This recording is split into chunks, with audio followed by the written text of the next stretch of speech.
तक्रारदारानं खरेदी केलेल्या जमिनीच्या सातबारा उतार्यावर वडिलांचं नाव लावण्यासाठी करवीर तालुक्यातील शिंगणापूर सज्जाचा तलाठी इरफान दिलावर सनदी यानं 10,000 रुपयांची लाच मागितल्याची तक्रार लाचलुचपत प्रतिबंधक विभागाच्या कोल्हापूर कार्यालयाकडे आली होती।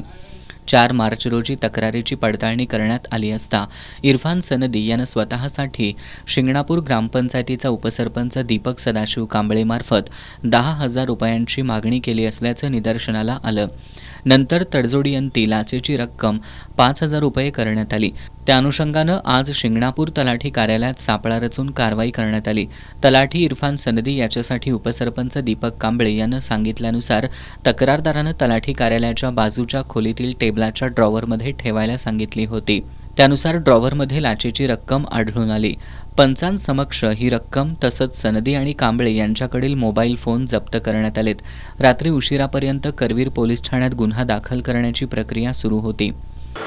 आपल्याकडे जर सरकारी कार्यालयात एखादा सरकारी अधिकारी कर्मचारी किंवा त्यांच्या वतीने एखादा खाजगी एजंट इसम जर पैसे मागत असेल आणि आपलं काम प्रलंबित असेल आणि याच्या अनुषंगाने जर कोणी पैसे मागत असेल तर लोकांनी निर्भयपणे लाचलुचपत प्रतिबंधक विभागाशी संपर्क करावा। आपलं नाव पूर्णतः गोपनीय ठेवण्यात येईल आणि आपलं जे काम प्रलंबित आहे आणि ते कायदेशीर असेल तर ती पूर्ण करण्याचाही आम्ही प्रयत्न करू।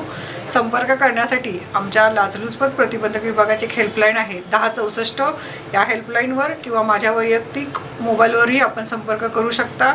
त्याचप्रमाणे कार्यालयात प्रत्यक्ष भेट घेऊन सुद्धा आपली तक्रार आमच्यापर्यंत सांगू शकता।